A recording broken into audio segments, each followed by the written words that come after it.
everyone. Welcome to hot city Daegu and Korea and the 2024 PRSCO conference.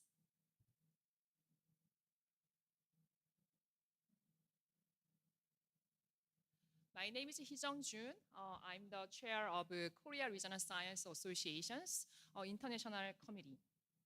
It is a great privilege to open this distinguished gathering of scholars, practitioners, and policymakers from around the world. We are here to explore, discuss, and advance the critical field of regional science, particularly focusing on sustainable regional development.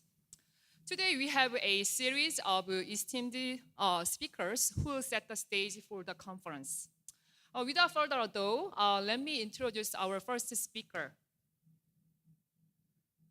So please join me in welcoming Professor Hidehiko Kanegae, the current president of PRSCO, to deliver the welcome and opening remarks.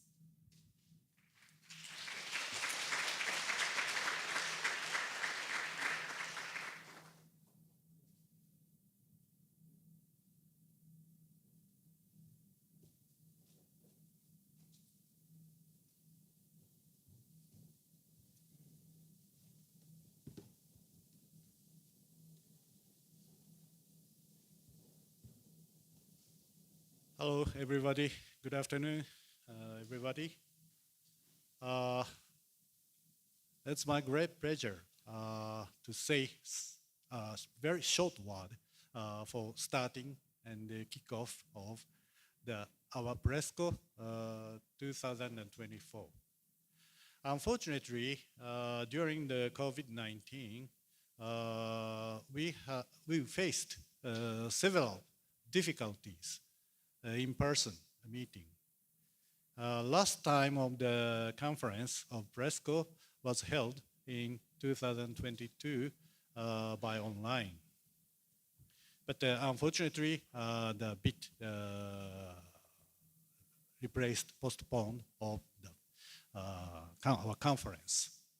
But more before, at the beginning of, I visited Hawaii, but already canceled of our PRSCO 2019, so on. Then in this sense, this is the first time for in-person of our PRSCO conference held in Daegu metropolitan city. As current president of PRSCO, I really appreciate of the Professor Nijkamp and the other local organizing committee, the sponsor, and also especially for the Daegu city. Today, Director Park from the Daegu Metropolitan City Government. Thank you very much. And also the other sponsors, there are so many, Mr. Park. So thank you so much. Sorry. The Daegu Policy Institute also, Mr. Park also, thank you very much. And there are so many distinguished guests, especially for coming from Professor Hans, the current RSAI president, and Professor Shibusawa, president-elect of RSAI, so on, and the big giants of regional scientists. Thank you very much for coming our PRSCO conference in person after COVID-19. And also, I'd like to say my appreciation to the local organizing committee and the participants from around the world, so on. I heard more than 23 countries and more than 350 participants have a presentation during this conference. Some of the presentation had already finished in this morning, and yesterday we had a meaningful KRSA session talking about how we can become a happy society in the future, especially for the meaningful social capital things, so on. And we celebrated, sorry, only for coming today person, we celebrated a chicken and beer party last night. Sorry. But tonight we have welcome conference dinner also in this evening. And yeah, already started, but this is a formal starting for the kickoff for our PRSCO 2024. Thank you very much, and let's discuss and enjoy your meaningful and our meaningful regional scientists event. So thank you so much.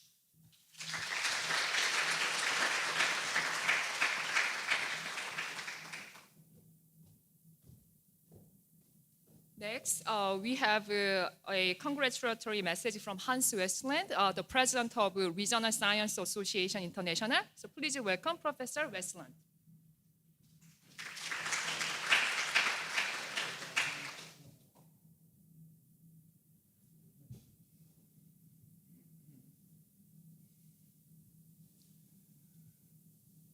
Dear colleagues, dear regional scientists, as president of the Regional Science Association International, it's a great honor for me to say a few words in the opening of this 28th Pacific Conference of the RSAI.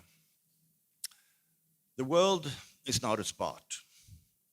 At the moment, the world is divided in 195 independent countries, and almost all these countries contain regions, cities, villages, and areas of very different types.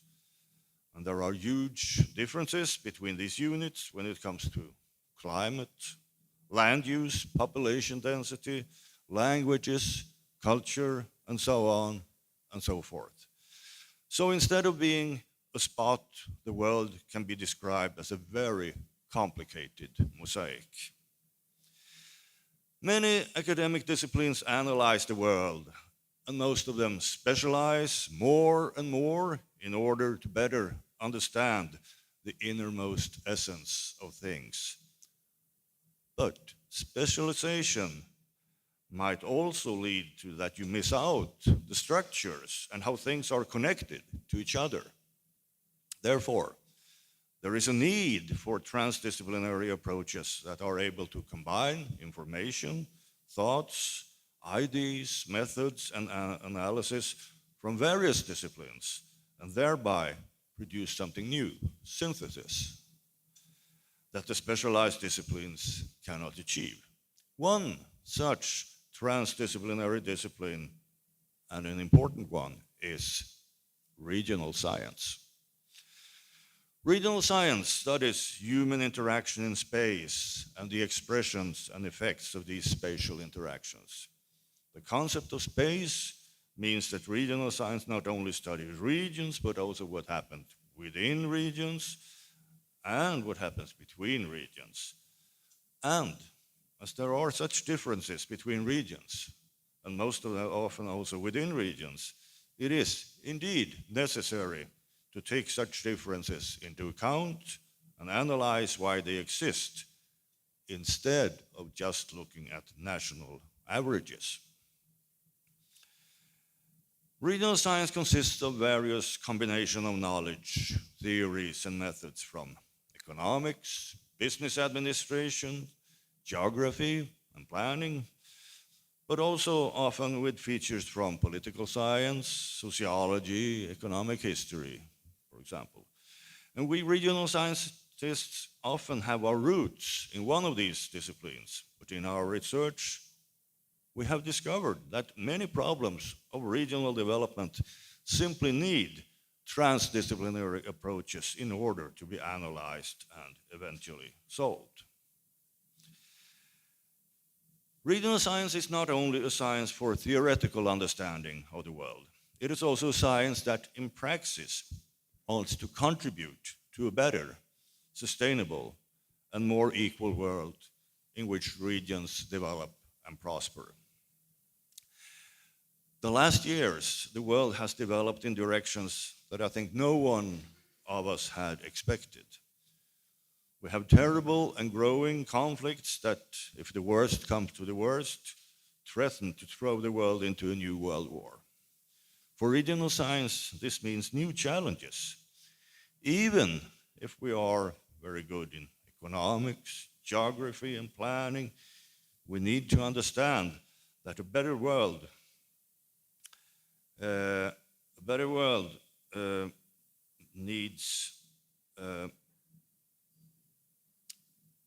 must be based on fair, equal, and functioning institutions that can lay ground for a social capital that promotes trustworthy and fair relations between individuals, regardless religion, race, or gender.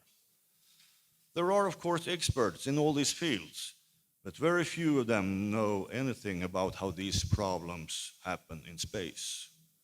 So also in the sometimes very rotten business of politics, regional science should be a beacon for science, social justice, and peaceful solutions. If we are able to take that challenge, we should remember that the founder of regional science, Professor Walter Isard, was also very engaged in the international movement for peace. In spite of all the threats we face in the world, we must still be positive. I have a very strong feeling that our knowledge and expertise will be needed more and more. So, as I often say, no matter what the calendar says, it's springtime for regional science. Thank you, and keep on rocking.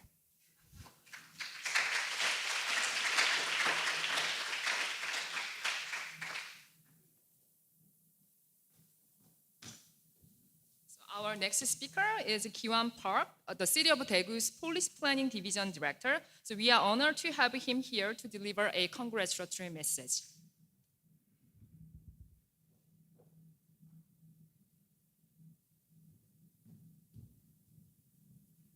네, 반갑습니다. 예, 반갑습니다. 대구광역시 정책기획관 박기환입니다. 먼저 홍준표 시장님 일정상 제가 대신 참석하게 된 점 양해해 주시기 바라겠습니다. 제28차 태평양 국제컨퍼런스에 참가하고자 대구를 찾아주신 여러분들 진심으로 환영합니다. 이렇게 의미 있는 행사를 대구에서 개최하게 되어 매우 뜻깊게 생각합니다. 태평양 지역학회는 1968년에 설립이 되어서 그 이듬해인 1969년 제1차 하와이 국제컨퍼런스를 시작으로 이번 대구 행사까지 28차에 이르렀다고 알고 있습니다. 그동안 논의된 수준 높은 연구들이 태평양 지역 연안뿐만 아니라 전 세계의 지역 성장과 도시 발전에 크게 기여하고 있습니다. 특히 이번 컨퍼런스는 대전환기 지역의 지속 가능성이라는 주제로 기후변화, 사회적 갈등 등 우리 시대가 직면한 위기에 효과적으로 대응하기 위한 다양한 해결책을 제시할 것으로 기대하고 있습니다. 현재 대구는 지역 발전을 위한 획기적인 변화와 혁신을 시도하고 있습니다. 글로벌 도시로 나아가기 위한 대구 경북 신공항 건설과 에어시티 건설, 그리고 한반도 제2도시로 거듭나기 위한 대구 경북 행정 통합, 미래 먹거리 확보를 위한 반도체 UAM, ABB와 같은 신산업 위주의 산업구조 개편 등 유례없는 대혁신을 통해 더 나은 미래로 나아가고자 노력하고 있습니다. 이러한 대구의 모든 혁신과 변화에 있어서 지속 가능성은 가장 기본적이고 중요한 요소입니다. 이번 컨퍼런스는 단순히 지식과 경험을 공유하는 자리 그 이상의 의미가 있다고 생각합니다. 여러분들의 열정과 지혜가 담긴 혁신적 연구가 대전환기를 맞이한 지역사회의 새로운 길을 열어주리라 확신합니다. 끝으로 이번 컨퍼런스 개최를 위해 애쓰신 히데이코 카니가의 태평양 지역 학회장님, 한스 베스트룬드 세계 지역 학회장님과 또 박인권 한국지역학회장님을 비롯한 관계자 여러분들께 감사의 말씀을 드립니다. 여기 계시는 모든 여러분 모두 대구에서 즐겁고 유익한 시간이 되시길 바라며 컨퍼런스의 성공적 개최를 기원합니다. 감사합니다.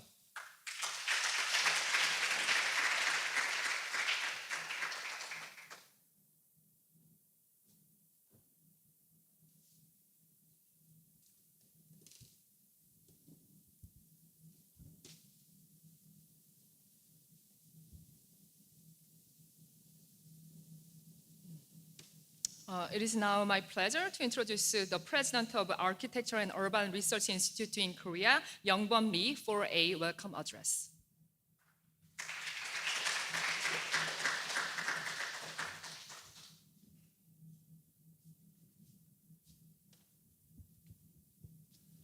Good afternoon, everybody.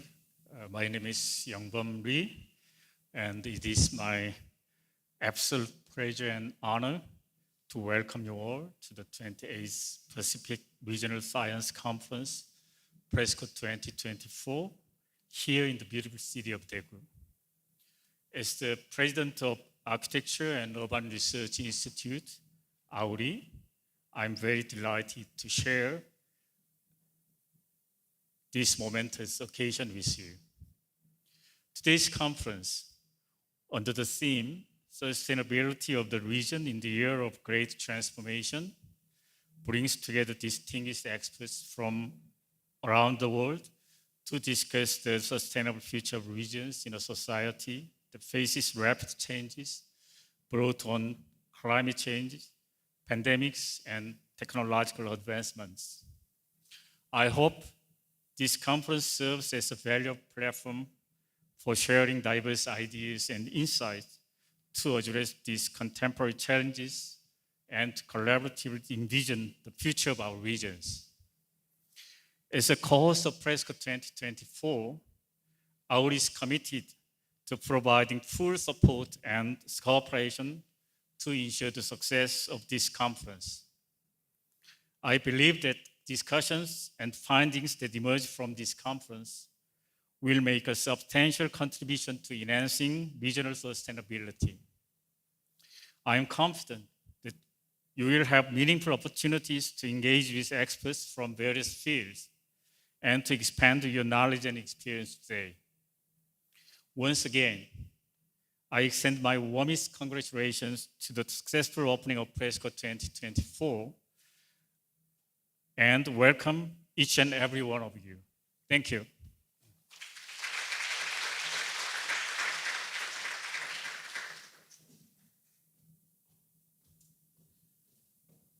Next, we have a welcome address from President of the Korea Regional Science Association and incoming PRSCO President, In-kwon Park. Please join me in welcoming him.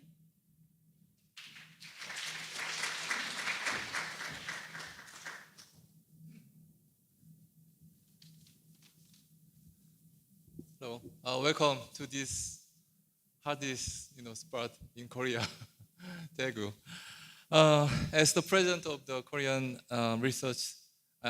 Korean Regional Science Association, KRSA, and the incoming president of PRSCO, it is my great pleasure to welcome you to Daegu for the 28th, Pacific Conference of the Regional Science Association International. We are thrilled to host this prestigious event in our vibrant city, which is known for its rich history, cultural heritage, and dynamic academic environment.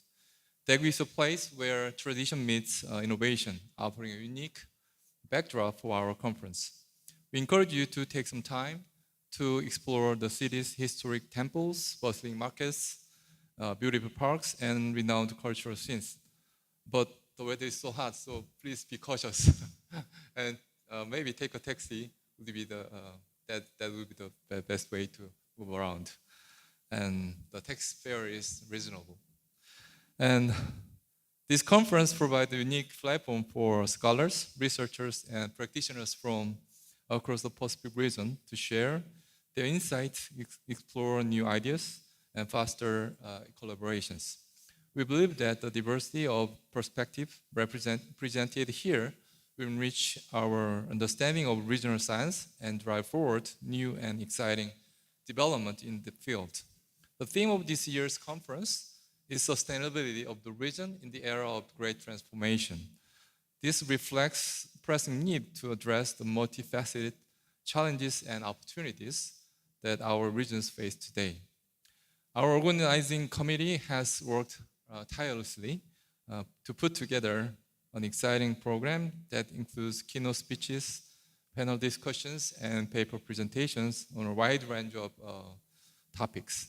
These sessions designed to reflect the latest trends and innovations in regional science. And we are confident that we will find them both inspiring and thought-provoking.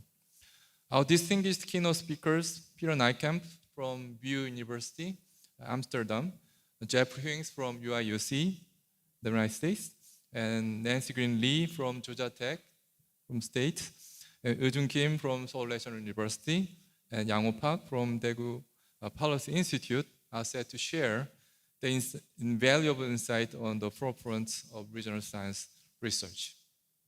In addition to the academic sessions, we have also arranged various social events that will provide ample opportunities for networking and establishing new connections.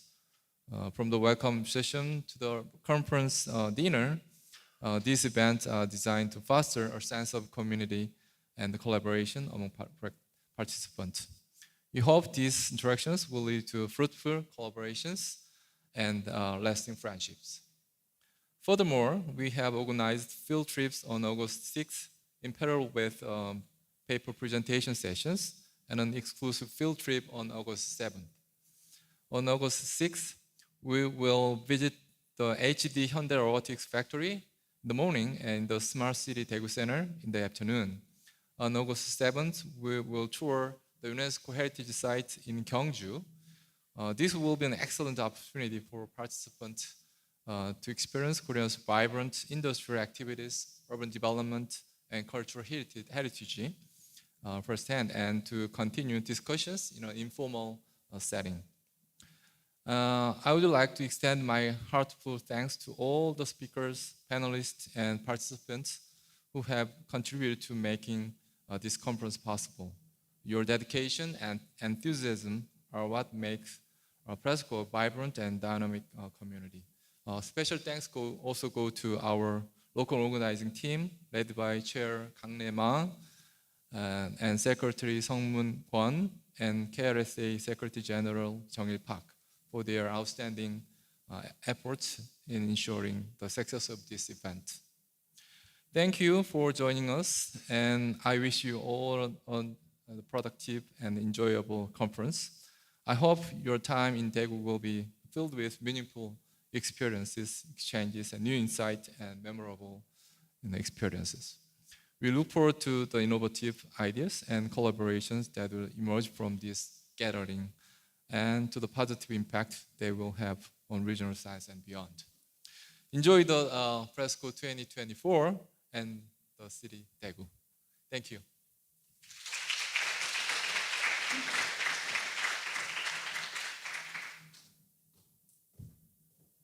Our final welcome address will be given by Kang Ma, the chair of the local organizing committee. So please welcome Professor Ma.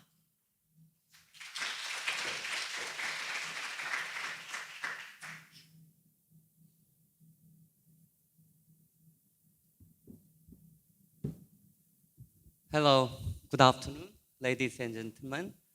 A warm and heartfelt welcome all the participants of the PRSCO 2024. I'm Kang Ma, a professor at Chungang University and the chair of the organizing local organizing committee for PRSCO 2024. It's my great pleasure to welcome all of you to this conference. This year, as you know, the theme is the regional sustainability in an era of great transformation. As the title suggests, we are living in an era of significant change with issues like low birth rate, urban concentration, and the widening gap of the regional disparities. These themes become very, very relevant in the field of regional science, as you all know. Our conference aims to address these rapid changes and challenges by exploring sustainable development for our communities. I'm excited for the opportunity to gather experts from various fields to share their knowledge and experiences and to propose new visions for a sustainable future. To organize this program, our 20-member local organizing committee has put in a tremendous effort, holding over 15 very long-length meetings. You might be surprised to hear that actually we chose to plan this international event without the assistance of a professional conference organizer, strongly believing that organizing it ourselves would strengthen our connection and dedication to this international conference. Many of our committee members are new to organizing this kind of international event, so there may be some rough edges. If you experience any kind of inconvenience, please reach out the person wearing an LOC, lock name tag. We will do our best to address and resolve any issues very quickly. Once again, thank you very much for joining us at PRSCO 2024. I hope you have a rewarding experience through the presentations and discussions, and that you enjoy the wonderful city of Daegu. Thank you very much indeed for your participation once again. Thank you very much.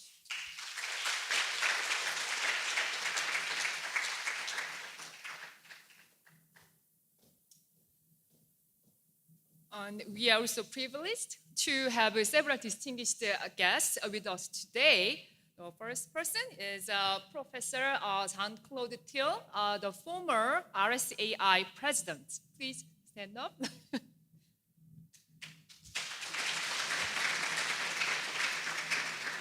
Thank you.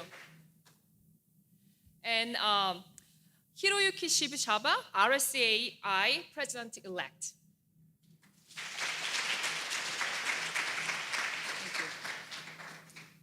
And Shoji Suzuki, PRSCO Executive Secretary.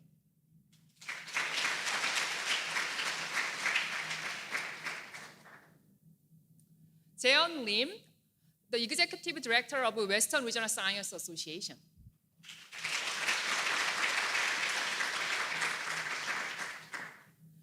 In addition, I am honored to introduce 5 keynote speakers for the conference.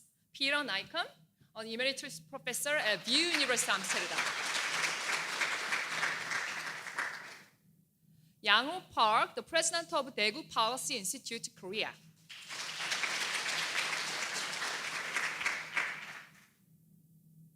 Nancey Leigh, a professor at Georgia Institute of Technology.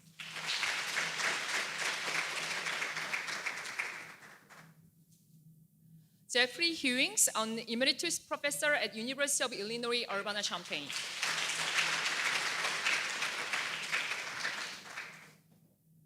Woo-Jung Kim, a professor at Seoul National University, Korea.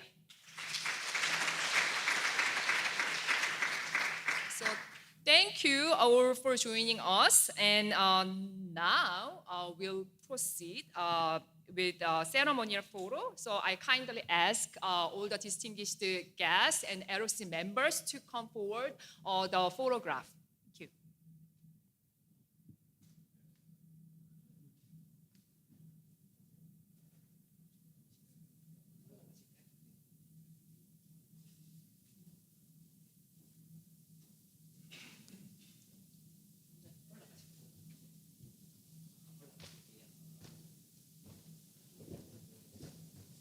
LOC 멤버도 나와주세요.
that at 2:40, 30 minutes from now, for the keynote speeches. Thank you.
We will begin the keynote speech session in 2 minutes, so I'll appreciate if you can be seated.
Everyone.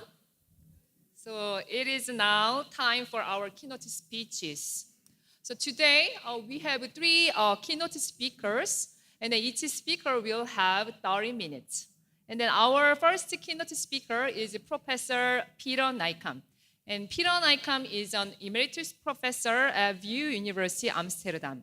So he specializes in regional and urban economics and economic geography.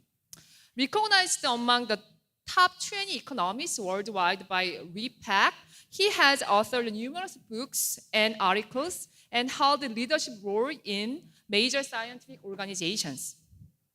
He received the Spinoza Prize, the prestigious scientific award, in 1996, and currently serves as a vice president of the Regional Science Academy and the director of an international research project in Romania on spatial analysis and sustainable well-being. So please join me in welcoming Professor Nijkamp.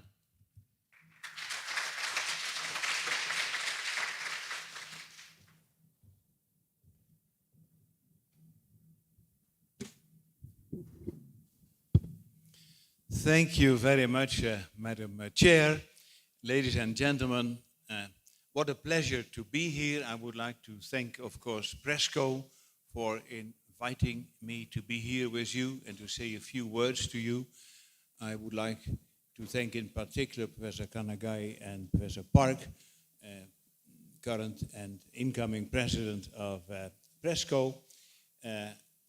PRSCO, as some of you may know, is very close to my heart. I've been at many of your meetings, not only in this part of the world, but also on the American side and the Japanese side, etc.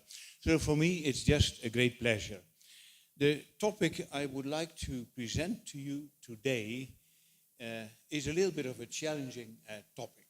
So I warn you, some of you might disagree with my propositions, but that's the way science should go.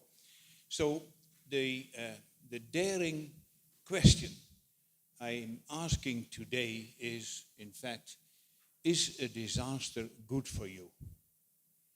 And more specifically, and that's what you find here on the slide, are natural disasters really long-term catastrophes? And what I would like to do is to advocate in particular 2 types of approaches. One approach I would call the prosilience approach, the prosilience principle. And second, I would like to test what is called the so-called blessing in disguise hypothesis. And despite catastrophes, we still ought to be optimistic. So that's a little bit the approach today, which has various challenging remarks, but you have to forgive me if I'm a little bit challenging now and then. Here I start with South Korea. I start with South Korea. After the Korean War, you find on the left-hand side, you find the picture of South Korea after the Korean War, a country completely, not completely, but largely devastated. On the right-hand side, you see the sunny side of life, where you see modern South Korea. A big jump from a total disaster to a very bright and promising future. South Korea is not the only example. We have many of these examples. On the left-hand side here, you find Hiroshima after the bomb in August 1945. Again, a city in complete despair and devastated. On the right-hand side, you see again modern Hiroshima, where the sun is shining again. I give another example here from my own continent, Europe. Far back, the so-called Elizabeth flood in 1421, mind you, more than 600 years ago, when a major storm caused a flood all over Western Europe and wiped out many, many cities, regions, etc. This is a historical picture, a painting which depicts more or less what happened by then. If you look into the part of the map of Western Europe, all the water from the North Sea and all the river deltas, everything was flooded, and thousands of fatalities. For those of you who have a historical interest, if you ever would go to the historical city of Dordrecht in the Netherlands, in the beautiful old church, which was also wiped out by the flood, by the way, but later on rebuilt, you find glass-stained windows where also this flood, the major flood which has ever hit Western Europe, is depicted. By the way, now it comes, that city, which was one of many cities, but that city, Dordrecht, which was wiped out, several decades later, it became the cultural and political center of the country. So apparently, the disaster was not so bad. I'm not talking about human suffering, by the way. I'm talking about economic, social, and loss of lives, etc. But the disaster was not so bad because it helped the city to recover and to do better than before, all other things equal. So that gives a positive view on life. Here I have another example. On the left-hand side, you see Frankfurt, the major financial economic center of Germany. On the left-hand side, Frankfurt after the war. On the right-hand side, you see modern Frankfurt. In an article written by some of our regional economist colleagues, Brackman and a few others, published in the Journal of Economic Geography, they have analyzed the implications of what was by then called strategic bombing of German cities during World War II. And many German cities were completely destroyed. And they did somewhat of an experiment. Which cities were the best 50 years after the war, long term? And those cities which were destroyed apparently had a better performance than those cities which were not destroyed. So there's some sort of a paradoxical phenomenon. Apparently, disasters can be very good for you. It sounds a little bit cynical, but that's the hypothesis I would like to test, the blessing in disguise hypothesis. Of course, there ought to be a causal explanation for these phenomena. It does not come by itself, and that's also why in the article by Brackman and others, they analyze also why these cities are better off. And it's mainly because a total destruction means you can build new infrastructure, etc. You can have more efficient provisions of public goods, etc. So in a way, you create the conditions for a much better performance compared to the zero situation where nothing happens. It sounds a little bit cynical, but in any case, this is the reality. And I'm just taking here an example, slightly more recent. Greensburg, United States, affected by a major tornado. You see the left-hand picture. And there on the right-hand side, you see some sort of a first picture of the recovery process of Greensburg, but that's not the end of the story because it's only 10, 12 years after the tragedy. But gradually it will be built up, and the question is then always, would Greenberg be better off if it would not be hit by a tornado, or would it in fact help Greenberg to make a rapid transformative development into a new future? Very recent, because we're not just talking about theoretical propositions. Very recent, on the left-hand side, here you see the city of Mariupol, Ukraine, almost completely destroyed during the Russian invasion about 2 years ago. On the right-hand side, you see a similar phenomenon, Gaza City in the Gaza Strip, in the war between Israel and Hamas. And there you see these devastating pictures, and you ask yourself, will this ever recover? Or will this be a disaster forever? My answer is, it will not be a disaster forever, based on empirical facts, and that's where we start our analysis. Based on empirical facts, we predict that both Mariupol and Gaza City will be flourishing cities, all other things equal, by the way, will be flourishing cities in some 50 years from now, but not immediately, so it will take some time. So, the basic question here, it's a research question, empirical research question. Is a disaster good for the long-term evolution of a city or a region?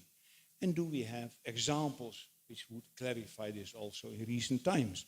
Well, here I mentioned for instance, New Orleans.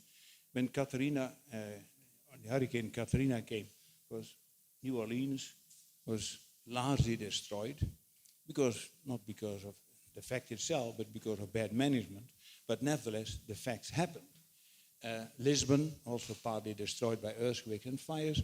The city of Kobe hit by a heavy earthquake. If you're nowadays in modern Kobe, it looks very nice, and Kobe is not a declining city. Questions, of course, we know this also from our experience in Japan.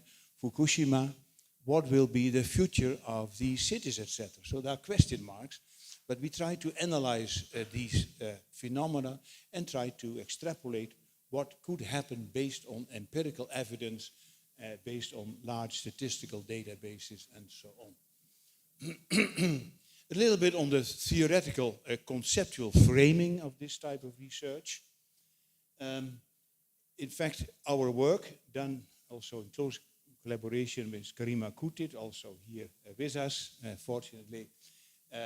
Our starting point has been the fundamental work of Ulrich Beck, the well-known, one of the most well-known German sociologists from the last century, with his book, The Risk Society, where he essentially argues that our world is not a deterministic, blueprint-oriented type of world. Everything is uncertain, there are large uncertainties, and policy essentially is uncertainty and risk management. So there is no predictability, clear predictability, certainly not a linear predictability. What you might have is you have to make a typology of different types of uncertainties. First, we know the world is never stable. Neither cities, regions, economic development, there will always be fluctuations. These are the regular fluctuations, one might say, as part of the overall business cycle and so on.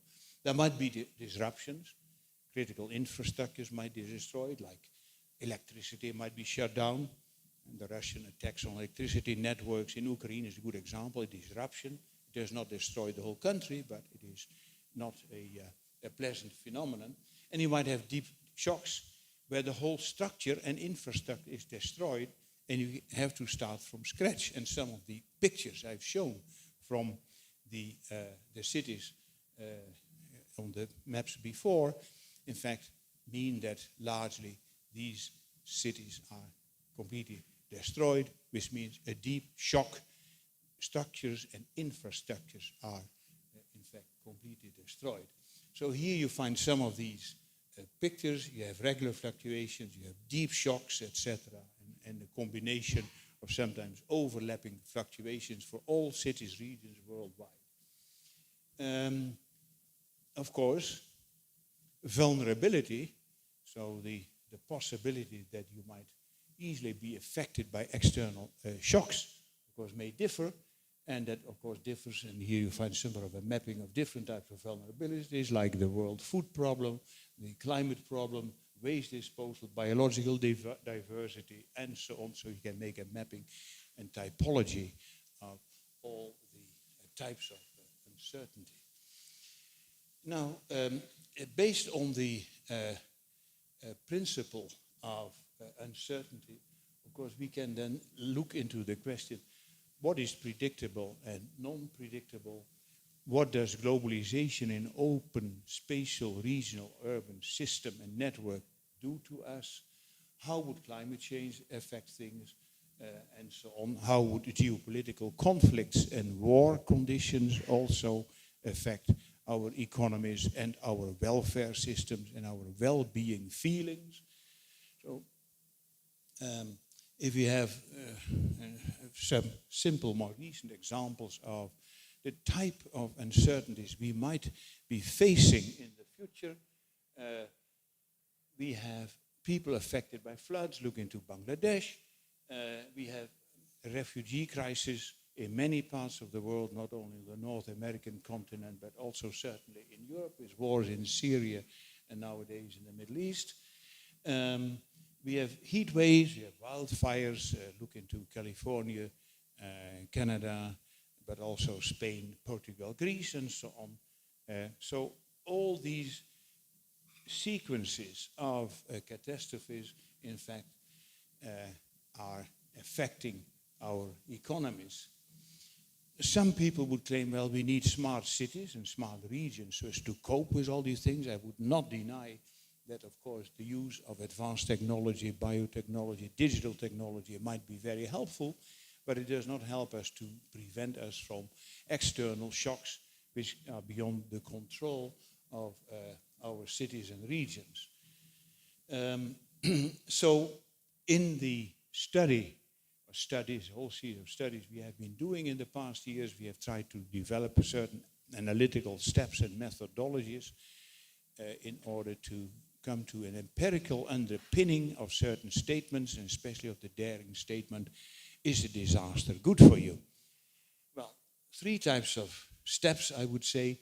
There is the more traditional disaster impact analysis, which has been carried out by many people also in regional science. A well-known book by one of our Japanese friends, Yasuhide Okuyama and Adam Rose, on the more deeper going fluctuation and shocks. You have seen many studies in the field of resilience analysis, recent books and studies on resilience, etc., where in more recent years, together with Patricio Aroca, also a PRSCO member, by the way, from Chile, Grima Kutit, myself, we have been working on a subsequent concept of resilience, i.e. prosilience, which means we do not only want to be back to where we started after the disaster, but we want to improve. Now, improving is completely different from repairing, and that requires a different type of modeling, a different type of policy analytics. And in some of our articles, we have tried to test and to map out that type of concept. If you go a step further, if you have deep shocks, so the whole structures might be wiped out, then the question, of course, is, does it help us to look into recovery mechanisms which might be, in fact, better off than the situation we had before? So that is, in fact, the blessing in disguise. We can be very happy when there is a disguise, because at the end we might be blessed. Right? So that's the daring hypothesis to be tested here. In a series of studies, Grima Kutit, myself, Alex Banica, and several others have been working on these studies. So what I'm going to tell in the next part of my speech is more or less based on all these studies, some published in Socioeconomic Planning Sciences, another one the Oxford Encyclopedia on Disaster Management, another one on what is the Review of Regional Research, Annals of Regional Science, and so on. So there's a whole series of studies where you can find the empirical evidence, the conceptual, theoretical framing of our research. So the main question is here, post-disaster strategic views. Disasters, are they opportunities? Windows of opportunities. There's a blessing in disguise. And on the left-hand side, you find here the World Bank notion, a slogan of the World Bank, where they would argue, after a disaster, build back better. Triple B, build back better. Not only build back, but build back better. You say, well, that's a very interesting proposition of the World Bank, but I can tell you it's not so easy. One simple example, we have been in Ukraine and been working in Ukraine, for instance, and if you see the devastation of parts of cities, then you would say, well, okay, let's build back better. But I can tell you, the first thing any citizen who has lost his home would say, give me a home, I want to have a shelter. No one cares about sustainability, about climate neutrality. First, and that's according to Maslow's pyramid, first we need shelter, irrespective of all the other things. But then we build the wrong things, right? So that is, of course, one of the big dilemmas we see nowadays, especially in areas under threat. Oops, there we go, sorry.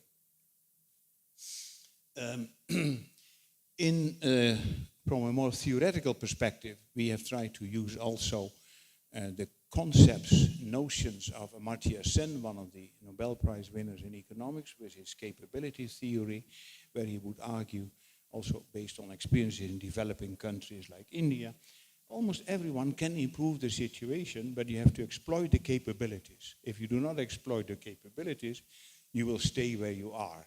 So that positive message of Amartya Sen, in fact, is used as a guiding line also for testing the blessing in disguise hypothesis. In a study by Gardoni and Murphy, you find on the right-hand side some of the elements. You have emergency response, there is a disaster, you have short-term recovery, you have long-term recovery, you have future generation, and especially our interest is in the long term, not in the short term. That's a very complicated thing, requires effective policy, but we are looking into the long term. So to find out what is necessary for a long-term transformative change in policy, we have used the notion of territorial capital. Territorial capital can be, that's a word, a concept developed in particular by our Italian friends, Roberto Camagni, Roberta Capello, and a few others, where we could subdivide territorial capital into economic capital, ecological capital, social, geographical, and technology, etc. That has been well documented in the literature. And here you get one of the most important curves. You start on the left-hand side, you get a shock. And then, of course, infrastructure declines, income, profits, etc. Everything declines until you reach at the end some sort of lower point. You can hardly sink lower. Then the question is, how can we generate a tipping point? Now, the tipping point is one of the most important things in disaster management. How far can we go in terms of a decline? What is acceptable? What can be done? And you can always go deeper. Give one example, Haiti. The earthquake in Haiti, devastating. It should not have destroyed the whole country, but no mechanism for recovery, and you always go deeper until you get almost a civil war and bandites, etc., etc. And you can always go deeper unless there is an effective institutional system which would make sure that you recover. And then you can recover, reconstruction, vitality, and you get, and at the far end, the blue arrow at the end, of course, that's what we call the prosilience arrow, because that's where you say, I would not only like to recover from disasters, I want to be better off. So that's in fact a blessing in disguise hypothesis. But the blessing in disguise is not manna from heaven. It does not descend automatically. Blessing in disguise means you have to work very hard.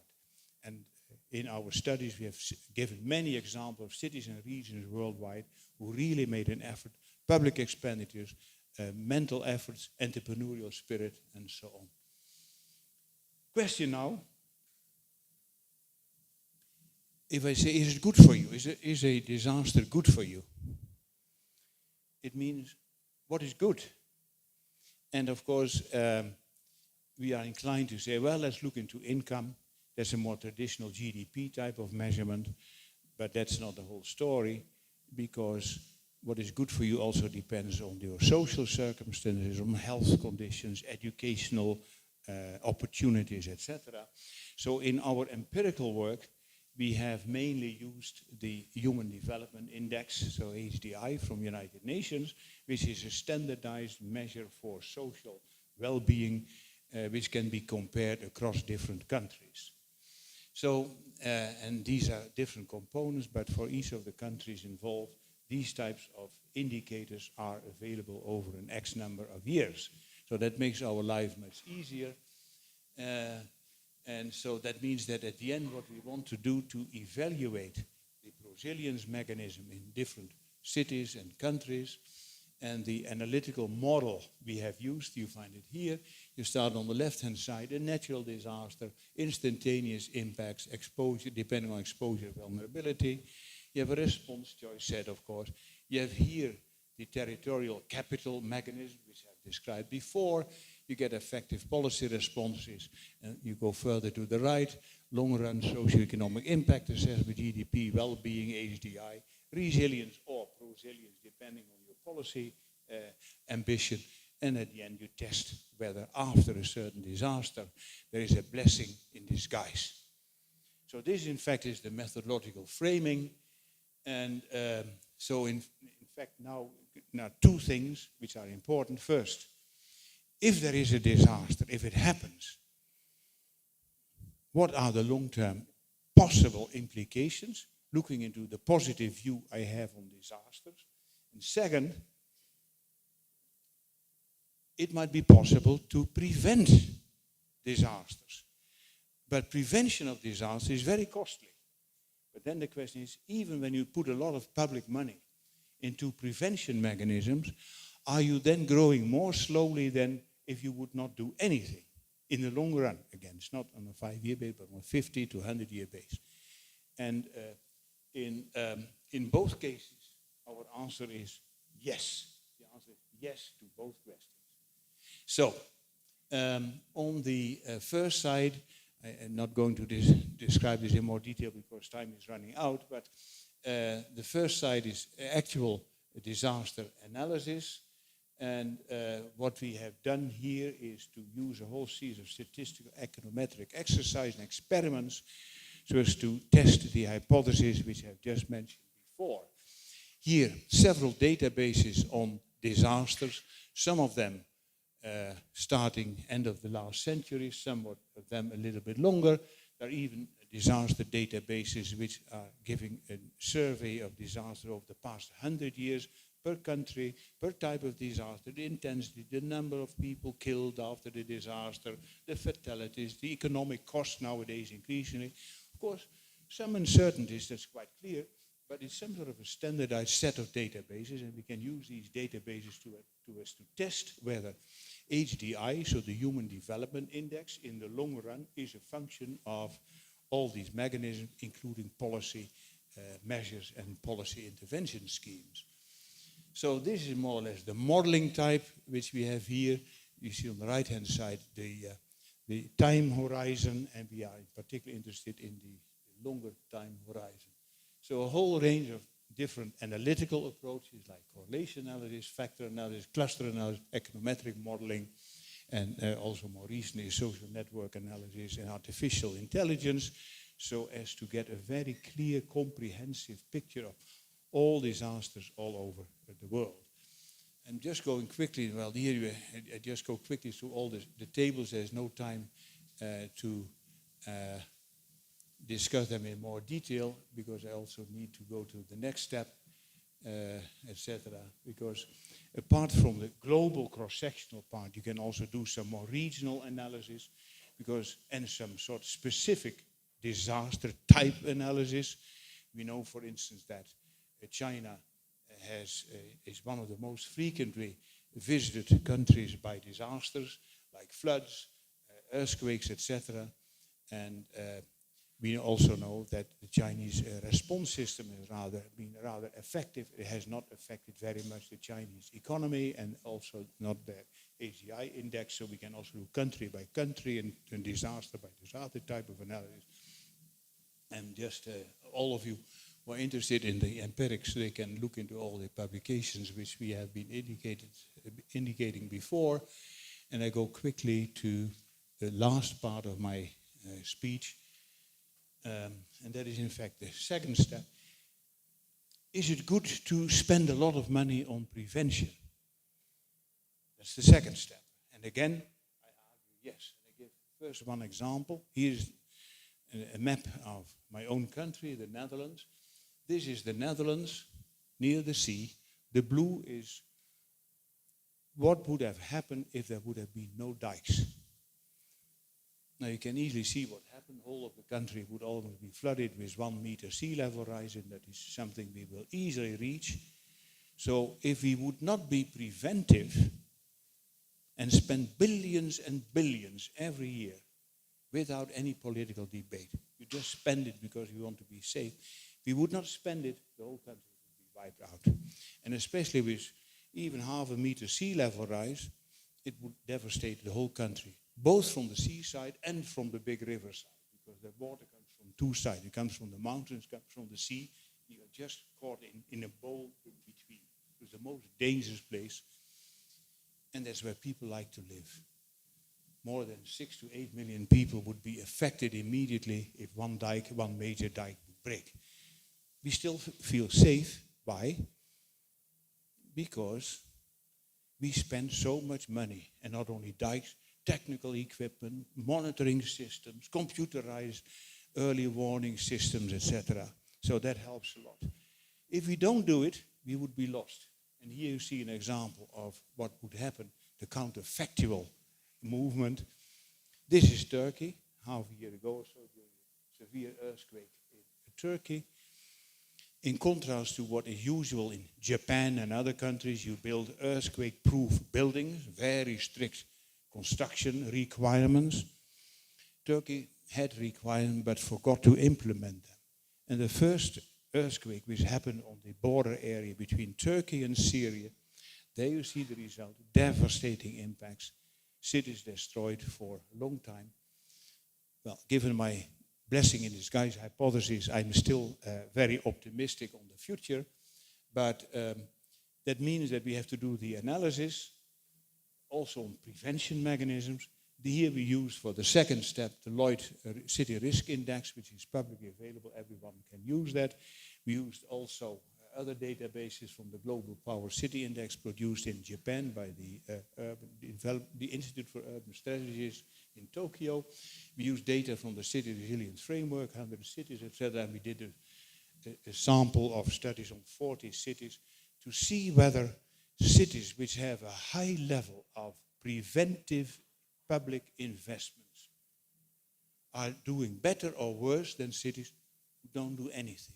And interestingly enough, again, also for the step 2, this hypothesis has been confirmed. It's very good to invest in preventive, proactive public investments and so on. So that's a little bit the story. Those of you who are interested, we've done all the analysis for all the cities involved, etc., etc. So I just go quickly, given the time involved, and do all the statistical techniques, etc. And I come, in fact, here to the conclusions that, in general, under certain conditions of high institutional quality, and I repeat, high institutional quality, proper response of governments and public bodies, that under these conditions, a disaster is not a long-term disaster. And under these conditions, a high level of public investments in safety infrastructure is not costly. It is beneficial in the long run. And this is based on all the statistical data we have been finding all over. To start with to finish off with the positive example, here a nice example from Seoul, where in fact proactive investments in recent years have been made, where a motorway through the center of the city has been converted into a nice river again, which in fact has meant a major investment but has increased the HDI index, so the Human Development Index of the citizen, very much. So there are many of these examples, but they can be supported by statistical facts. So having said this, thank you very much for your attention.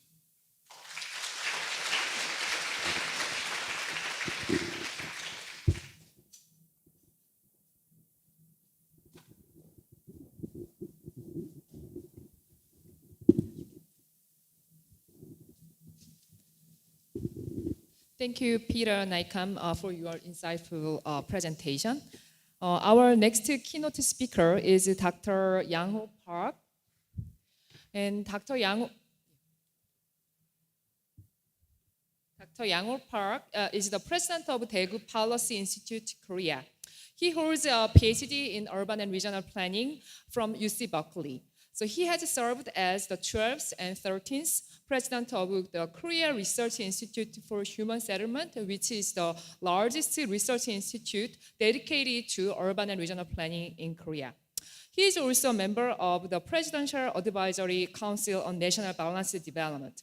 Dr. Park has been instrumental in the development of national comprehensive plans and regional development policies in Korea. So please welcome Dr. Yang-Ho Park.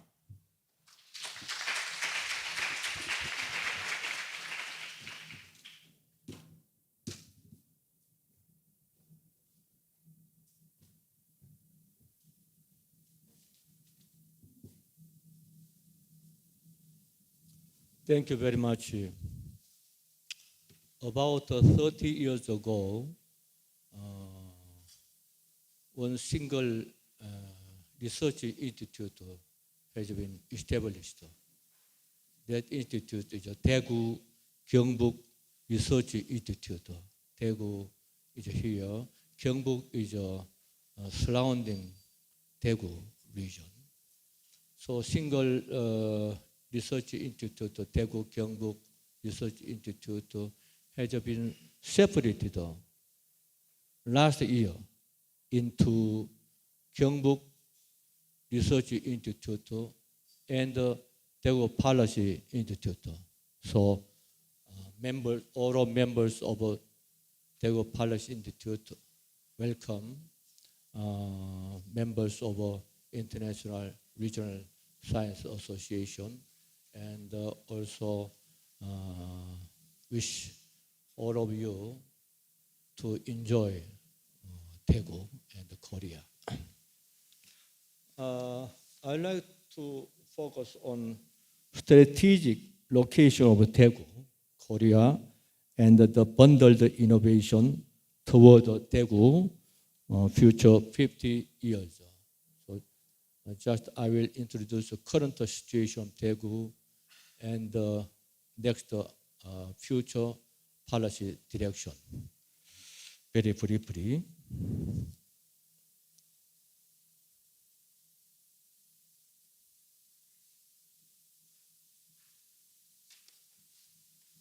In Korea, there are several major cities with a population over 1 million. For example, capital Seoul population 9.36 million. Daegu 2.37 million. And Busan 3.28 million. In capital region, Seoul capital region, there is Seoul, and 30 kilometers distant from Seoul, there is Incheon. Very near. It's a kind of one big city with Seoul and Incheon. And in non-capital non-capital region, there are Daejeon, Daegu, Ulsan, Busan, Gwangju. Here is Gyeongbuk-do.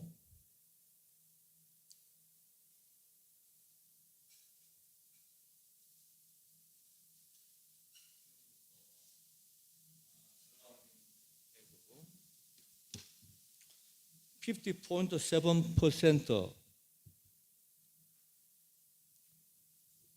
of national population is concentrated in Seoul capital region in 2024. This degree of population concentration of capital region is the highest among OECD countries. In 1970, it was about 29%. In 2000, 46%. And it exceeded 50% first in 2020. The Korean government focusing on decentralization of economic and social capital to local regions.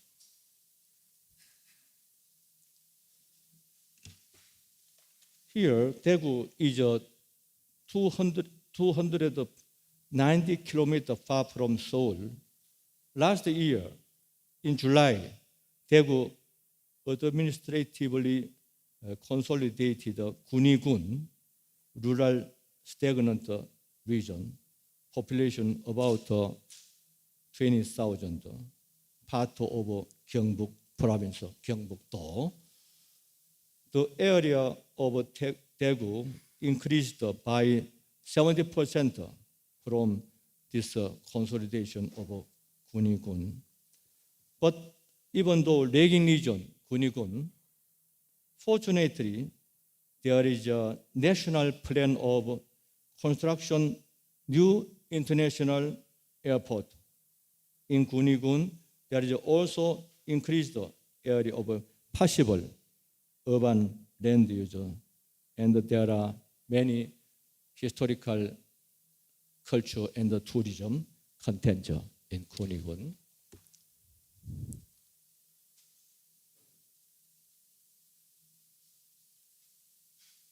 Okay. There are challenges over Daegu. One of the most significant is a decreasing level in GRDP per capita. Recently, its level stays with just 64% of national average of GRDP. It is mainly because of slow change to new high-tech industrial structure. Now, currently, important industry include machinery, metal, and the textile industry. Major industry in Daegu. It indicates Daegu is in need of industrial restructuring first to new high-tech industry, including robot industry. Okay. Daegu has also opportunities, most importantly, along with the global economic long-term cycle, as you know. Emerging Daegu innovation may revitalize the Daegu economy.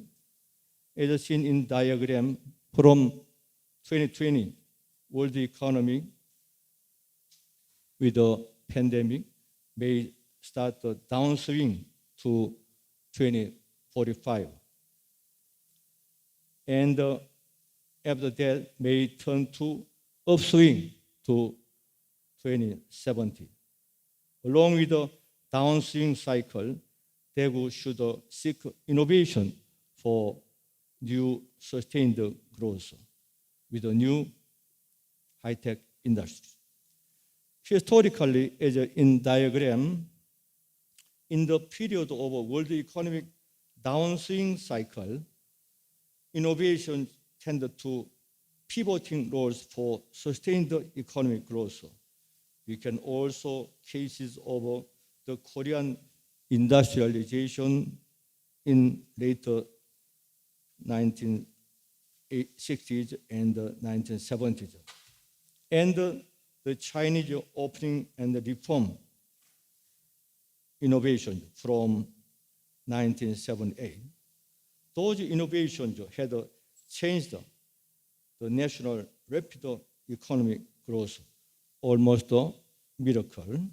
From early 2020s, particularly Daegu innovation could overcome Daegu challenges and make Daegu opportunities for sustained economic growth toward the next 50 years.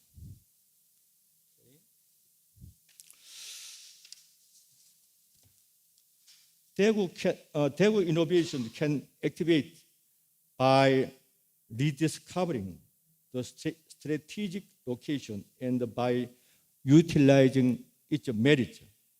There are at least 3 strategic locational traits in Daegu. First, central location. Daegu has a central location of 영남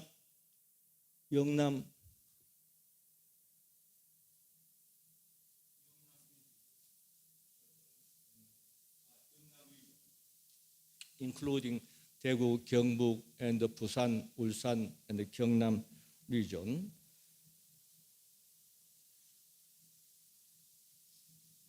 Central location, Daegu has a central location of Yeongnam region, which includes Daegu, 경북, 또 Busan, Ulsan, Gyeongnam-do. There is another central location. Daegu is located along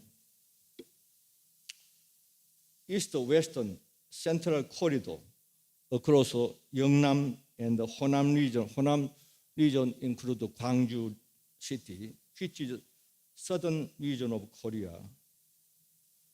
Eastern major city is Daegu, and western major city is Gwangju. It means that Daegu has a wider economic and social hinterlands where related customers live. This is a planned Daegu-Gwangju high-speed railway along cross central corridor of Daegu and Gwangju. Okay. The second, central functions. Historically, Daegu had been major central place in Korea. It had provided central functions of college of prominent education, particularly teachers of education, medical, university, and commercial marketing. Daegu was the origin city in 1938 of current global Samsung electronic company and the center of textile industry. Currently, it has been one of major central cities of Seoul, Busan axis and interregional transportation. It implies that Daegu possesses DNA, central function DNA in Korea. This is the origin site of Samsung company in 1938. It is located in downtown. Okay. Third is a central network. Daegu has the shortest distance out of average mutual distances. Among 6 major cities, that of Seoul is average mutual distance is 255 kilometers. Gwangju, 203 kilometers. Busan, 172 kilometers. Daejeon, 159 kilometers. But Daegu, 139 kilometers, according to our GIS centroid analysis. It means that Daegu is the highest accessibility city for economic and social regional exchanges along urban connections. Okay. To sum up, Daegu has a geographically and functionally a strategic hub and focal city by possessing combined triple C, 3 C's, central location, central functions, and the central network. Okay. So it implies that triple C, strategic Daegu, will now and the future will play an important role as a diverse central places for business investment, new industries, and the good new job, human capital, talent, and settlement, etc. Okay. Theoretically and empirically, innovation is a critical element to determine strong economic growth, particularly downswing period of global economy. As Gerhard Nancey, as you know, German economist, about 40 years ago, his book, Stalemate in Technology, subtitled Innovation Overcome the Depression. That is, innovation tended to, he found that innovation tended to emerge in cluster or in bundle during shorter pickup period. He emphasized the time and the form of innovation. Bundled form, in cluster form, and very short peak period, the innovation will emerge. The short peak period he called it as a radical years of history. Radical means very new and very different from what is ordinary or conventional. For the next 50 years, and for main engine for Daegu highlight sustained growth, Daegu innovations have emerged in bundled form, as well as in short period, 2 years from July 2022 and now. Okay. By combining this factor, then next question is what innovations in Daegu with the triple C, strategic Daegu. Okay. It is a Daegu Innovation 100+1. It has been announced by Daegu city government just a month ago. 100+1 means 100 innovation plus 1 innovation. That is administratively consolidation of Daegu and the Gyeongbuk province for mega city, mega Daegu. 100+1 has emerged in bundle form and in shorter peak time, July 2022 to June 2024. Okay. Daegu 100+1 can be categorized to 12 Daegu super innovation, like bunched grapes. Let me explain very briefly individual innovation in Daegu super innovation. Very briefly, I will say, first, 1, innovation of a new international airport. National Assembly passed a special law on Daegu Gyeongbuk New Airport last year, April. The existing airport at Daegu will be relocated to Gunwi-gun, north of Korea, north of Daegu. It will be opened near 2030.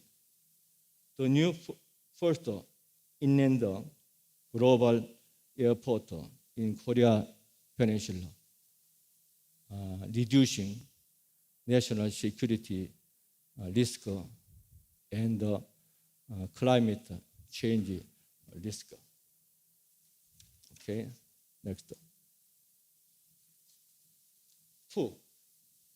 Innovation of 5 new high-tech industry. Daegu promote 5 future industry for industrial destruction, robot, future mobility, non-memory semiconductor, digital healthcare, ABB, AI, blockchain, big data. Particularly, it focuses on Korea capital of robot industry, Daegu. Daegu has a large agglomeration of robot company. Tomorrow, you will visit Hyundai Robotics located in Daegu downtown. Okay.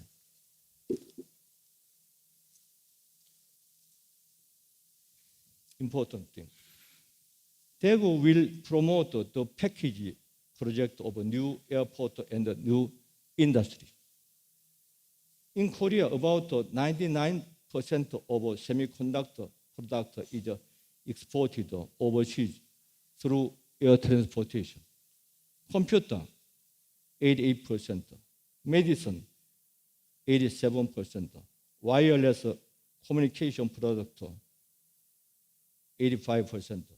Use air cargo for overseas exporting. High-tech industry in Daegu will have more advantages of high accessibility to new international airport in their global logistics distribution. Okay. 3. Innovation of consolidating Gunwi-gun. Consolidation of Gunwi-gun has already finished last year, and it will be promoted as a new global gateway city, Gunwi-gun. There will be new airport, affluent urban area, high-tech industrial estate, a new energy supply cluster, air city, and a regulation-free zone. Okay. 4, it's very important. Innovation of Daegu, Gwangju, east-west high-speed railroad. It will promote a momentum for developing southern region as well as the east-west growth axis, which is essential, not for north-south axis, for east-western axis. National Assembly passed also the special law last January along the east-western central corridor of southern super region. The 4 regional belts will be constructed: new industrial belt, logistic belt, local culture tourism belt, and the smart station zone belt. Okay. 5.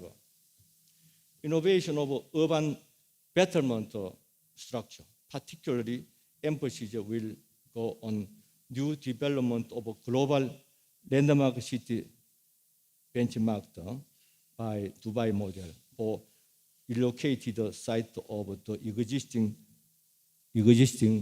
semi-international airport and on new development of relocated sites of diverse military campus located in downtown. So this new site will a new site for human betterment Daegu. And riverfrontal landscapes and urban architecture renewals are important. Okay. 6. Innovations of business-friendly Daegu. As you know, the Daegu is combined with a central location, central functions, and central network. So recently, much of global and the domestic companies attracted to Daegu. So one-stop investment support system is now in operation. Last 2 years, much of investment has been attracted to Daegu. The achievement exceed the achievement of twice compared to last 10 years. Okay. 7. Innovation of transportation network connecting new airport will construct diverse new airport high-speed railways from Daegu and some other cities. Private investment will be on highway Palgong Mountain. Palgong Mountain has been designated as a Palgong National Mountain. Daegu will promote new urban air mobility, as you know, UAM system. Okay. 8. Innovation of industrial locations. It includes a national designating the second national industrial estate at southern part of Daegu and downtown mixed special zone for Daegu as a new Pangyo and RE 100 renewable energy 100 switch to 100% smarter industrial estate and appropriate location of a super cluster for 5 new high-tech industries. Okay. 9. Innovation of culture tourism. It will utilize and create the ecological and the cultural content of National Park of Palgong Mountain, national designation site of a special tourism zone of Dongseongno downtown area. And Daegu is also initiating joint hosting 2038 Asian Games with Gwangju. 10. Innovation of living welfare. It is very related to citizen satisfaction policy. It includes the policy of changing holiday of major supermarket from Sunday to weekday and free public transportation for seniors for subway as well as public buses. It also includes a project of cleaner drinking water supply network. It will promote living welfare in Daegu. 11. Innovation of local governmental structure. It includes restructuring affiliated public organization, reducing from 18 to 11 institutes, enlarging local autonomy power and the data-free city governmental financial management. It also includes establishing Daegu Policy Institute as a Daegu specialist think tank. Last 12.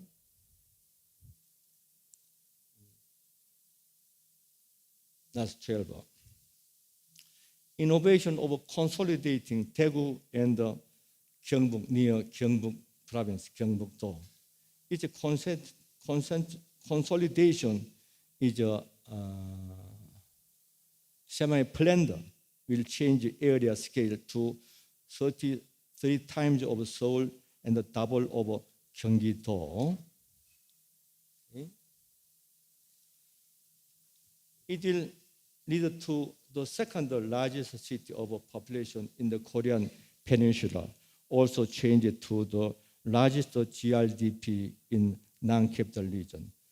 This consolidation will accompany qualitative integrated Daegu, Gyeongbuk megacity with more local autonomy power, regional stronger competitiveness, and more specialized, balanced, smarter megacity.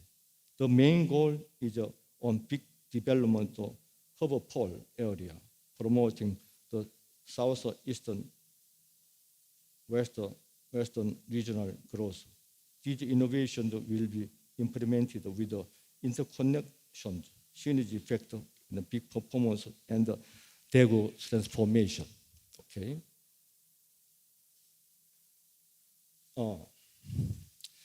Investing to Daegu 101 innovations will lead to national and global diffusion of a big investment impact from Daegu. For example, about 67% of total production effect from investment in Daegu goes to Daegu and Gyeongbuk, and go to 16% will go to capital region, and 22% of other non-capital region. Okay.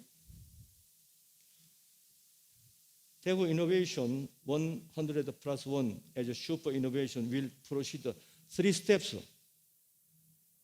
The first stage is the new growth stage between 2022, 23, and 2030, opening year of a new airport. The first stage is a period of start and active implementation of Daegu innovation.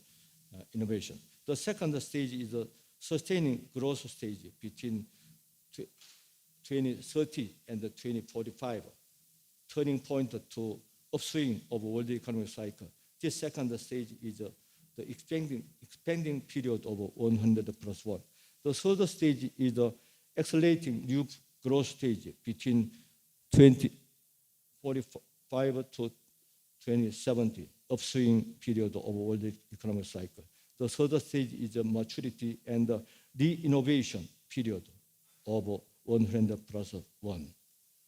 Okay, conclusion. I would like to conclude Daegu super innovation should be implemented and monitored very well, continuously.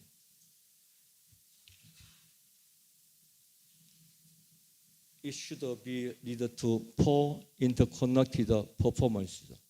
We hope that Daegu highlights sustained growth, Daegu Gyeongbuk co-balanced development, Southeast Western super regional prosperities, and territorial multipolarization from monopole of Seoul metropolitan area. In this process, Daegu will provide a big impact and a big change to national territory. Thank you very much.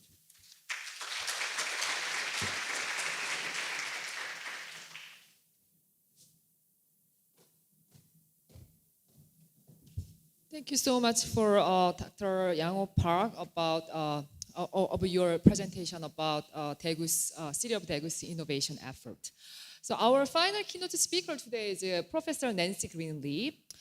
Nancey Greenlee is the Associate Dean for Research in the College of Design at the Georgia Institute of Technology, Professor of City and Regional Planning, and the Georgia Tech Advanced Professor.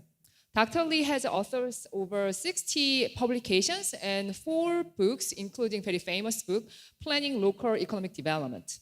Her research centers on sustainable economic development, addressing equity and sustainability to enhance community living standard. Supported by the U.S. National Science Foundation and various governmental and foundation grants, her work includes industrial restructuring, urban revitalization, and sustainable material use. Please join me in welcoming Professor Nancey Leigh.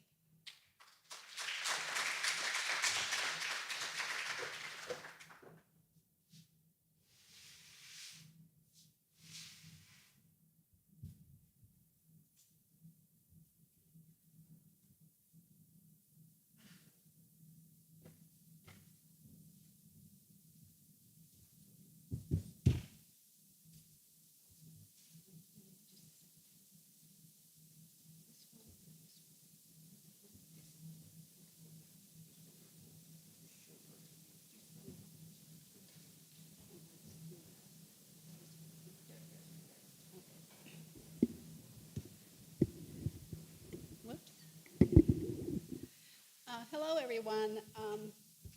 You've been sitting a long time. If you want to stand up and stretch for a minute, please feel free to do so. Do I have? Closer, okay, closer, yes. I've suddenly grown much taller. They brought a little stair for me to step on so I could see all of you. And I'm really pleased to be here today. I thank the organizing committee for inviting me here and seeing another part of your country, particularly one that's really focused on robotics development. So I have to actually do dual clicker and computer in order to advance slides. Can you hear okay? Okay. Okay, all right. I think I won't. Okay, people can hear me? Okay, thanks. I don't have a very loud voice, I apologize. So I'm here today to talk about research that I've been doing for almost a decade, maybe over a decade, focused on generating evidence for local and regional analysis of robotics. My area of specialization, as mentioned before, is economic development planning. The 2000s, the first part of this century, has been characterized by concern over how technology will impact jobs or the future of work. Within this context, my research for most of the last decade has focused specifically on what impact robotics diffusion will have on jobs and income in local and regional economies. I have focused specifically on robots in manufacturing, in the manufacturing sector, because this is where robots were first used. So let's see if I can do this correctly. Yes, all right.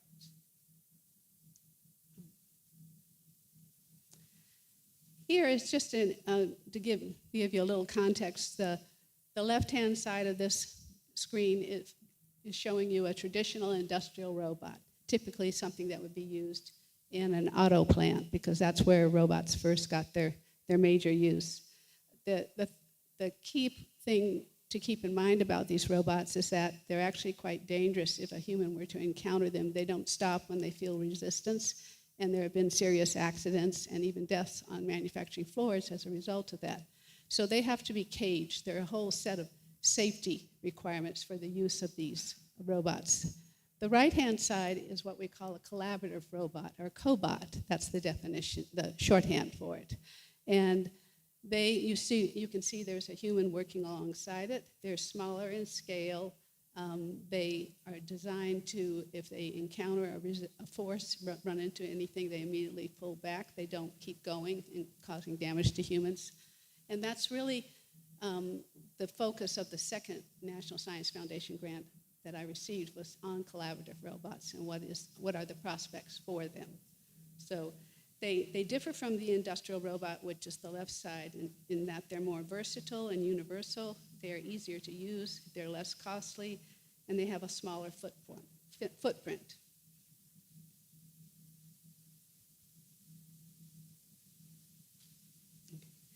Recent statistics reflect changes in the robot market. The average selling price of industrial robots has fallen substantially, with smaller robots being preferred. Over the last 20 years, the price of a robot has dropped from $70,000 to $10,000. The collaborative robot market is expanding faster now than the conventional industrial robot or fenced market.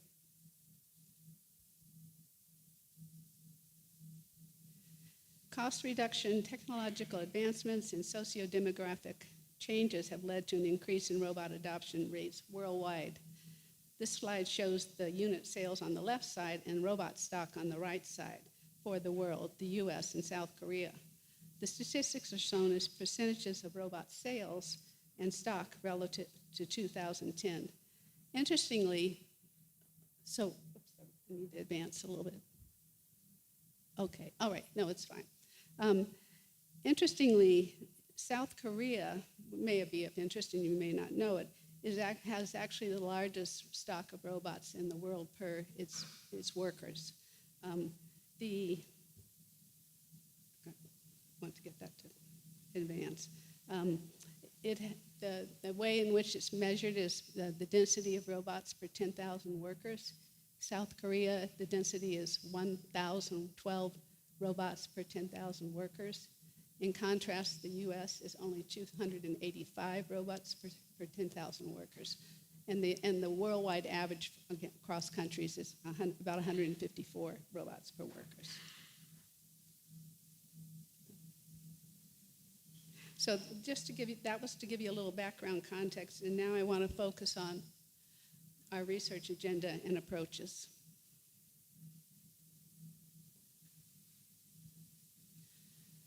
So the research agenda divides into sort of two sections. One is focused on the robotic industry itself and the way in which it's developing, and the location specifically of where it's developing. And then and that relates to the right side is looking at regional economies as a facilitator of robot diffusion. So on the left side, we're considering, we have developed databases and analyzed emerging robotic regions, looked at the spatial and sectoral distribution of robot adopters, and analyzed firms' decisions on robot adoption through surveys and through focus groups. On the right side, the regional economy aspect of our work, we look at regional labor markets and human capital in the local economies where robots are locating. We look at the industrial ecology, and we look at industrial policy to support robot development. So, and the title of the talk is about the fact that trying to do this research has been very difficult because we don't have any standardized and publicized data, almost none. We are just beginning to get a little bit of data being collected by our U.S. Bureau of the Census. So we, in order to answer the questions that we had about the impacts of robot diffusion, we've had to come up with alternative ways to amass the data that would give us the insights that we want. And that's really what I'm trying to focus on in making this presentation. And I hope it'll interest you and maybe in some ways inspire you to think about doing this kind of work yourselves and for your own countries or areas of interest. So our creation or use of data has been so that we can do exploratory analysis, and we've done that through robot suppliers and integrator interviews. Integrators, I should back up and say, are a very, very key component in robot diffusion and in creating these emerging regions where there are clusters of robots. They're an intermediary. They are usually some big robot making companies have internal integrators that help develop the systems to install for a firm that's wanting to use robots in its production line, for example. But there are lots of independent electrical engineers, software engineers that have their own firms or work for integrator firms.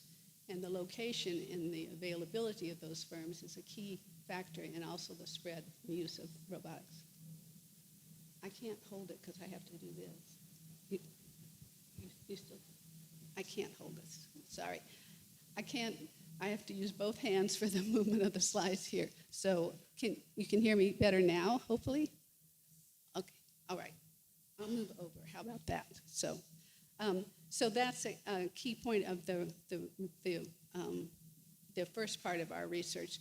There's another side that's simply descriptive research, trying to describe where we're beginning to see actual jobs listings for people that have robotic skills that are worked in the industry. And then the other part of our research, the third part, is really focused on, we call it explanatory. We are trying to understand why there is or isn't adoption of robots among different size firms, for example. We see great potential for the collaborative robot to help small and medium-sized manufacturers be more competitive. But the adoption rates have been quite slow until just recently we're beginning to see some changes. Okay. And quickly here, we started all of this research by creating a geography of the robotics industry in the US. And the way that we did that, given the lack of data, is that we actually combed through a business database to investigate where robot suppliers were and integrators and how their patterns were changing over time. I won't go into all the detail on this because people will have the slides available, but I had a PhD student spend an entire summer going through this database and identifying where robotics firms and integrators were, and then we mapped that to create a geography of the robotics industry in the US. The next slide here talks about sales, industrial robot sales in the stock database. And we use that to estimate robot use across regional labor markets in the US, particularly focusing again on manufacturing and detailing robot sales by specific manufacturing sectors. We combine these statistics with regional employment by manufacturing sectors, producing an estimated robot stock for the regions. And I'll show you later the mapping of all of that.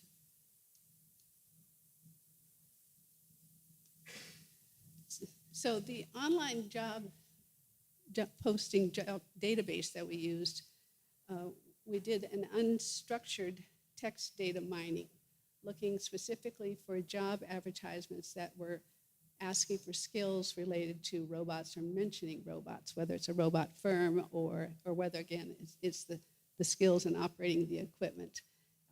That was a very big data analysis undertaken by my PhD student, young Leigh, who's around here somewhere, and he deserves all the credit for successfully pulling this off. But it was a big effort to do. But again, it gave us insights into what were the jobs that were emerging that required skills that produce robots or help in the diffusion, such as being an integrator, and where geographically they were located.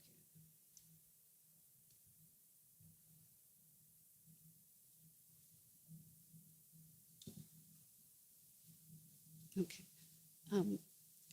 Can people hear me? Do you want me to put this mic on? What? Can people in the back hear me? Yeah. Okay. All right. So. Okay. All right. So another thing that we did. So we created evidence from the mining of the data in this job posting database to give us a sense of where jobs were emerging and what kinds of skills were being asked for the workers. Another thing that we did early on in the first NSF grant was a survey of manufacturers, asking them about their use of robotics. We hired NORC, the National Opinion Research Center that's located next to the University of Chicago, for our assistance in doing this manufacturing survey. And it was extremely difficult to do because manufacturers are not interested in being surveyed. So, but we finally, after a lot of effort, got enough responses to be statistically valid for our analyses. But that was something that we needed to do, had not been done before, and gave us another aspect to our database that we were creating. And that was a long process and a very expensive one, and I'm very grateful to the National Science Foundation for funding that.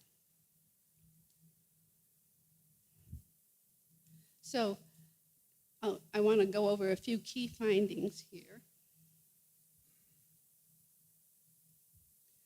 So here we identified, this is in the initial stage of our research, what I was talking about before, that we mined business databases for all data that we could find on robotics activity. And we mapped that. Fortunately, the database, we mapped that partially having to look up the locations of these firms and put the coding in the geographic information systems coding for it. But what we found when we did this spatial distribution of robot integrators and suppliers from the database is that the industry was highly spatially clustered with much higher location quotients compared to the information and other high-tech industries, that the characteristics of robotics clusters differ across regions. Some areas are oriented toward research and design, while others focus narrowly on supporting regional manufacturers. And this informed our identification of key robotics regions in the United States. So and this is showing the regionalization that we identified. We first collected the 2015 robotic census data, and in 2020 updated this data to investigate changes in emerging robotics regions. Using the two time periods, we were able to classify regions into 4 different groups based on their specialization and growth in the robotics industry. And the 4 categories that we created or that revealed themselves to us were legacy regions, unrealized robotics regions, emergent robotics regions, and market leaders.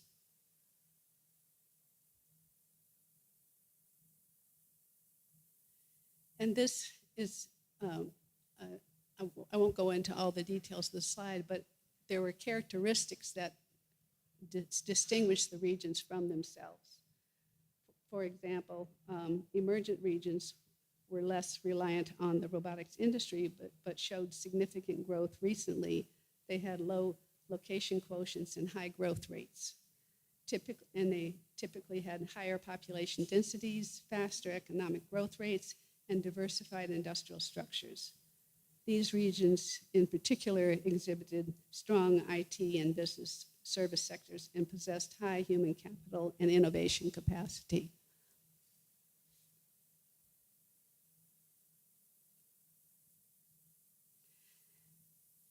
After analyzing robot suppliers and integrators, we shifted our focus to robot users. And we developed our own measures to estimate robot demand and the spatial distribution of robot users.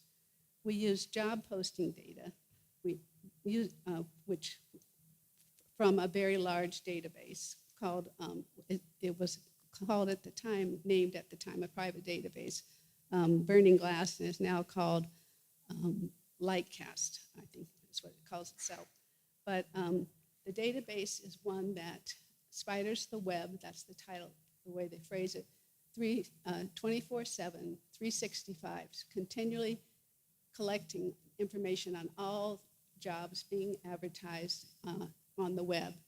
And then the company that created this marketed the product, did various ways in which they combined the data, and then they sell that data to training institutions, for example, for institutions trying to keep up with the new kinds of jobs being created and new skills being demanded. Researchers realized that the database could be quite useful if you had access to the raw data for various economic development insights. And we were able to purchase that data and gain the insights that we did about the jobs being created and where they're being created. All those job advertisements were geocoded, so we also knew where these jobs were being advertised in the country.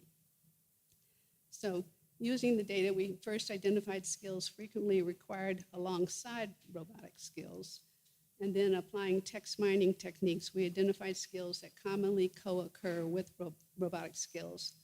This allowed us to map the demand for robotics-related skills. This data was used in a research paper that examines the implications of growing robotic usage on regional manufacturing employment.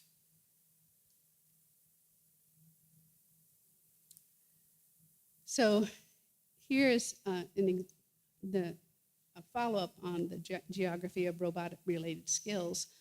Through the text mining, we were able to analysis, we were able to reclassify and recreate robotic skill groups. Not all robot-related skills are the same. There are substantial differences among them. For example, some skills are related to developing and designing robots, while others pertain to operating and maintaining robots in the plant. We attempted to identify these different types of robotic skills using a machine learning technique called topic modeling. And in doing so, we came up with three examples of robot-related jobs. One is system design and engineering. Machinery repair and maintenance is a second one. And then the third one was welding and processing, metal processing. So, which was a surprise to us when we first saw this, but we saw that the job advertisements were actually coming out of a region that is a major shipbuilder in the US. And so I recently was speaking with a senior official at Fanuc America, which is a robot company, and he was talking about, because I was asking him what was going on with cobot development in his firm, their sales, et cetera.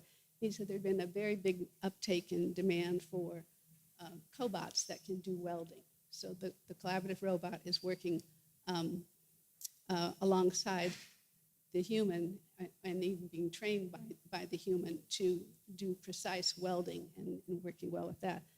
And his comment was if he had seen our data about welding and the job advertisements with that, that would have informed them earlier about the significance and potential growth for sales of robots for welding.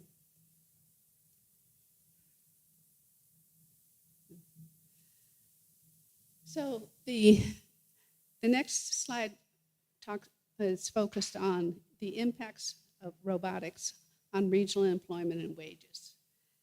We employed the Robotic Skill Demand Index developed from the job posting data to analyze the impact of robot use on regional manufacturing employment. The analysis reveals a positive correlation between manufacturing employment growth and robotic skill demand, which contradicts the previous study suggesting that growing adoption of robotics technology will decrease jobs. I mean, that's a really key finding that we were able to obtain through our analyses. We believe these results are associated with the productivity effects of robot adoption. The productivity gains from higher robot usage help regional manufacturers expand their operations and maintain their workforce.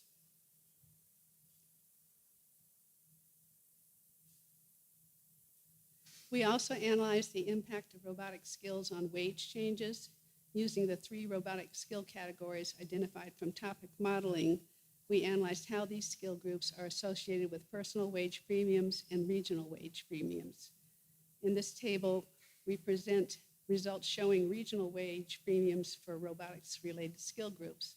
The positive correlation between the regional ratio of job ads aligned with the skills, the SDE and the manufacturing repair skills and individual wages indicates that there's a productivity increase effects of robots, and these effects do not narrowly benefit only workers who specifically use the robots, but they translate into a broader range of regional workers. So having a positive impact on wage growth.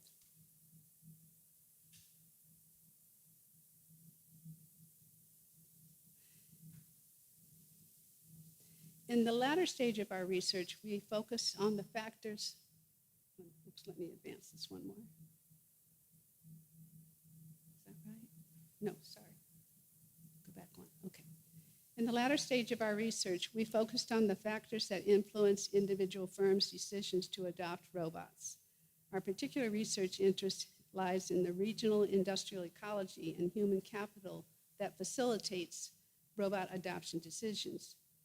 These logistic regression results presented on the screen show the impact of those factors. For example, higher robotic exposure in a region indicating peer effects and higher robotics-related skill pools indicating human capital effects both are positively correlated with higher probability of robot adoption.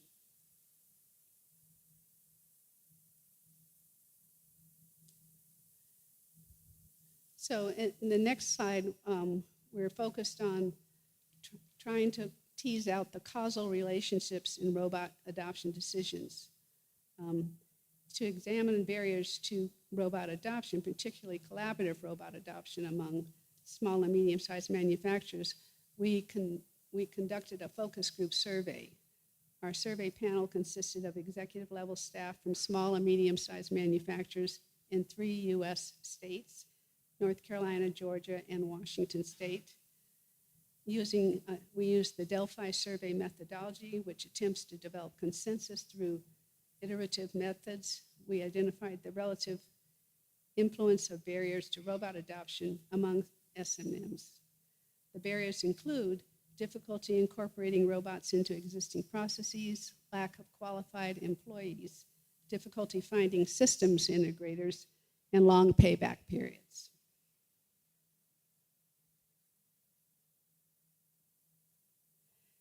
We further analyzed the survey results using interpretive structural modeling, or ISM for short.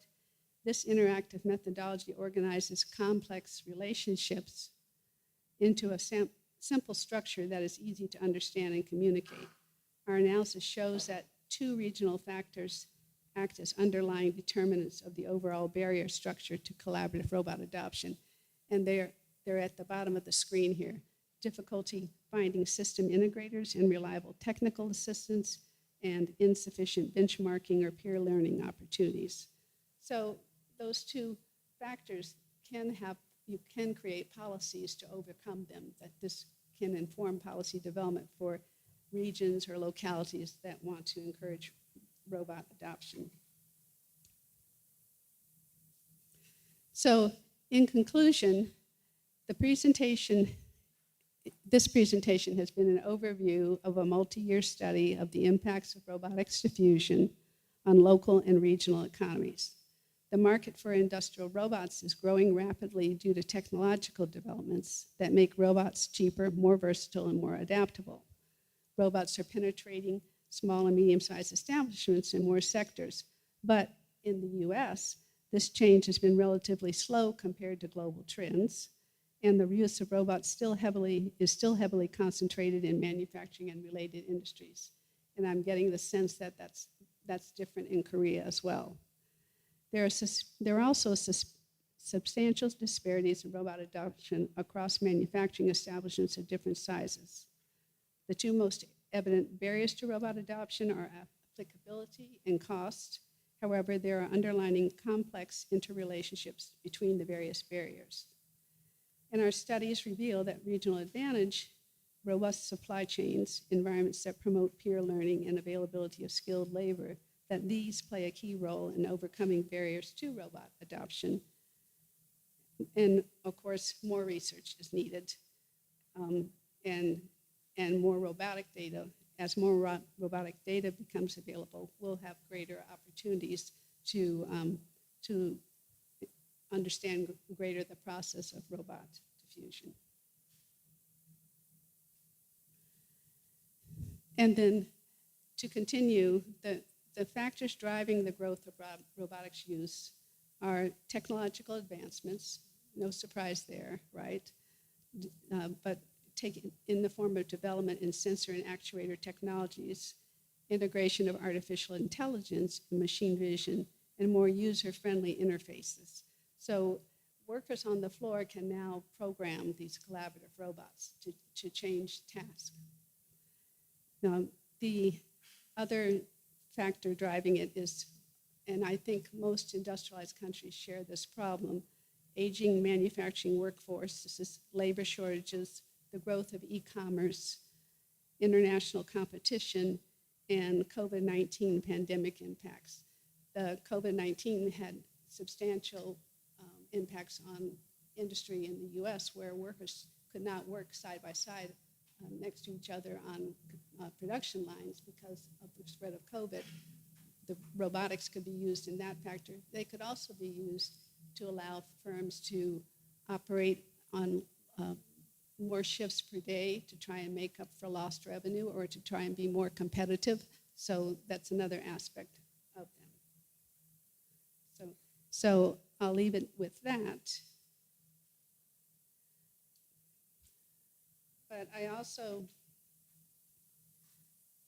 am required by the National Science Foundation to list their support, but I'm grateful to do it as well. It's the first award was focused on workers, firms, and industries in robotic regions, and that's where we were very much focused on the geography of robotics and how it's spreading and issues of peer learning. The second award, which is the one that we're still working on, we have a year more to go, is called Workers, Firms, and Industries in Robotic Regions. Barriers and Solutions for Small and Medium-Sized Manufacturers from Collaborative Robot Adoption. And most importantly, I want to acknowledge the really outstanding research assistance I've had from young Leigh and Chanam Park, both from Korea, and have been spending a lot of time in Atlanta working on this and pursuing their doctorates. So thanks very much.